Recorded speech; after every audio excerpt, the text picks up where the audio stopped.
an incredibly wealthy, well-established, huge international global company that, amongst other things, produces the boxes that take the electrical signals and turn them into broadband. But they're actually increasingly involved with a whole series of other applications. And their chief executive is very, very interested in the potential of working with us here in Eden as a hyper-connected community.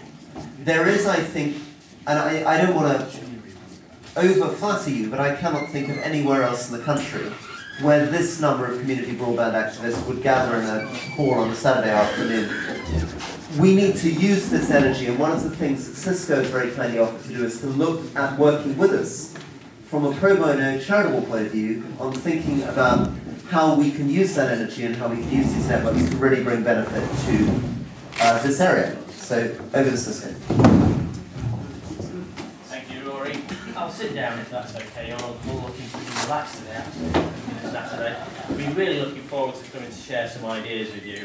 Thank you for the invite here. My role within Cisco is focusing on education and healthcare across Europe. A couple of colleagues have been helping me out in terms of drawing ideas, not just from the UK and Europe, but globally. We have 70,000 people across the world. I think there's about only a dozen countries we don't operate in now. Very interested in listening to the debate so far, and I will try and keep this quite quick and simple. I know we're quite pressed for time. I'm going to try and come at this from a slightly different angle. There's been a lot of talk about networks. Cisco did that in the early 80s coming out of Stanford University. A lot of the internet runs over our stuff.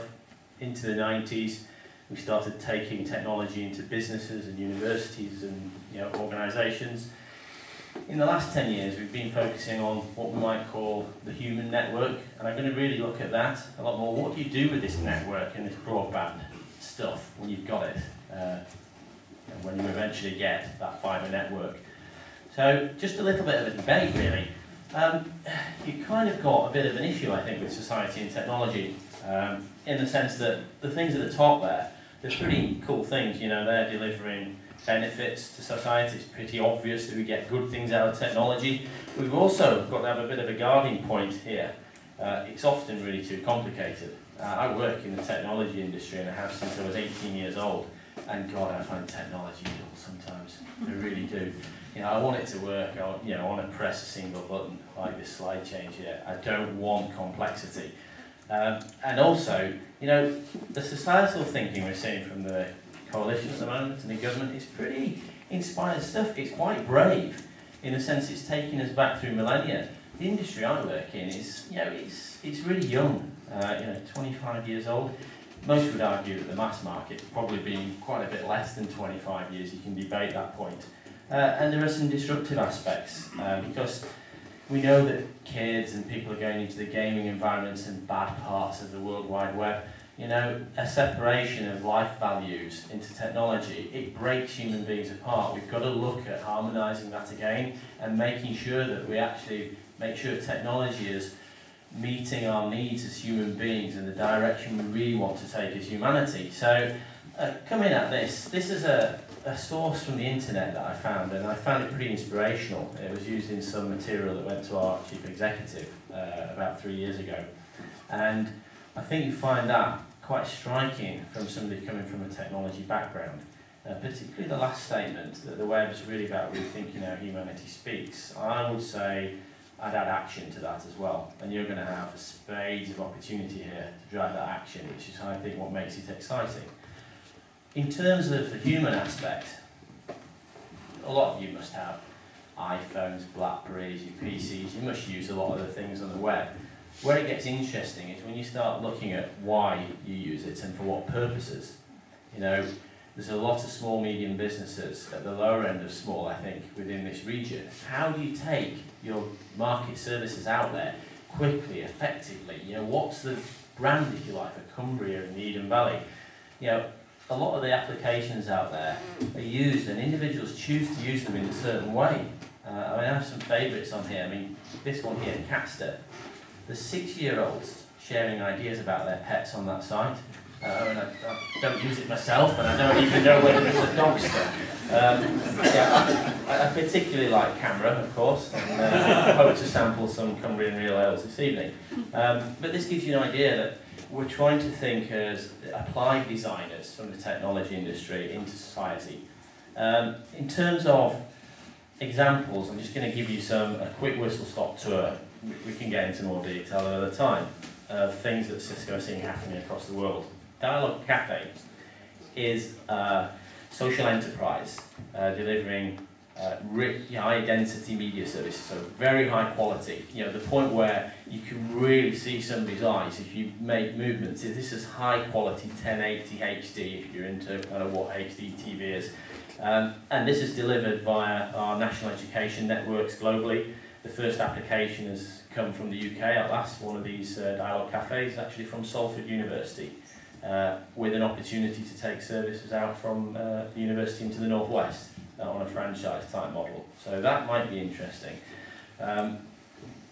Also, we're seeing huge innovation around using networks to drive down energy use and carbon. And this is an example from Portuguese schools using their broadband network and connectivity and use of renewable resources on their schools to sell energy back into the grid. And this is a national project. Very groundbreaking, I think, in Europe, this at the moment.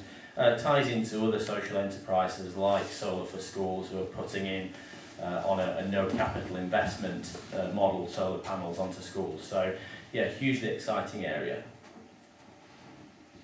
Gives you an idea of some of the people involved in that at the moment. You know, quite a lot of cross-sector interest and collaboration here. It's not just a technology solution. The energy industry is involved, you know, the government as well.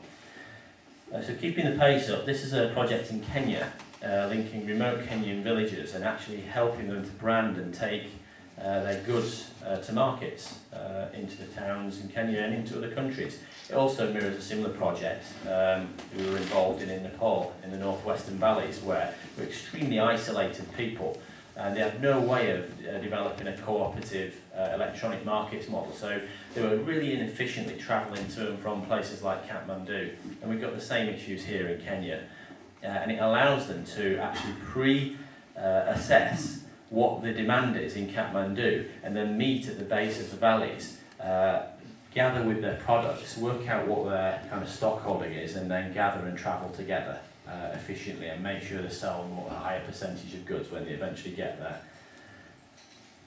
The other thing here, this is about ageing well, which might be a strong topic of discussion actually in this region, looking at how you can actually use some of the technology services and localised services through GPs to help people more closely in the home. We're getting lots of feedback, of course, aren't we, from communities across the country that it's far better to try and retain the family unit, and lots of people like to care for elderly relatives rather than push them into the the NHS system, if you like. Closely coupled to that, we have some early pilots in the UK and Scotland actually for health presence.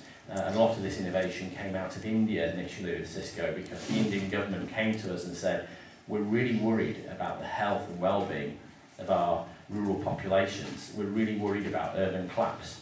We'd like you to try and invest with us in looking at how we can actually extend services into our rural communities so they can preserve the integrity of Indian rural culture. And we're seeing that now develop in lots of other countries, including the UK. So this could be relevant. You know, if you look at where the agenda's going with NHS reform and the GPs becoming more to the fore and trying to get into more preventative healthcare rather than secondary or tertiary issues. When you're reacting to problems, it's really difficult then. Let's try and get to them earlier. Just actually before I come on to that and wrap up, these solutions here for this level of quality of service, which a clinician or a surgeon, it's such high quality video that they can train other clinicians or surgeons, or the Dialogue Cafe solution, I just wanted to size them in terms of the bandwidth they use compared to the earlier discussion. These systems are using an estimated 40 to 50 megabits per system. So that's why you need your 50 to 100 meg scale. You know, people want to know, well, why do we need that amount? Well, this is giving you a clear idea. Businesses use it, and you know, some of the first virtual boardroom deals, mergers and acquisitions have been signed on this system. And even Cisco ourselves signed a deal in 4 weeks that our competitors couldn't sign for 3 months. So there are competitive advantages in this as well, but I won't dwell on those. And if we look at the challenge that I think we're facing, I particularly like this quote, and I think it sharpens the mind somewhat if you're a technology company. If you think you can build white goods and, you know, applications, software and hardware and just take it out and sell it to market, well, think again. You as consumers, you're making the decisions on what we do from here on in, and it's been like that for some time. So hopefully that gives you a little bit of a flavour of how Cisco are thinking with innovations. Really be delighted to get more into that, and I've left some references on here, some of which have been mentioned already about the European perspectives, some personalised healthcare things which might be interesting. I know the lady at the back who's leading a lot of the healthcare work in Cumbria, and some references that are a bit more Cisco specific. So hopefully that's of interest, and thank you.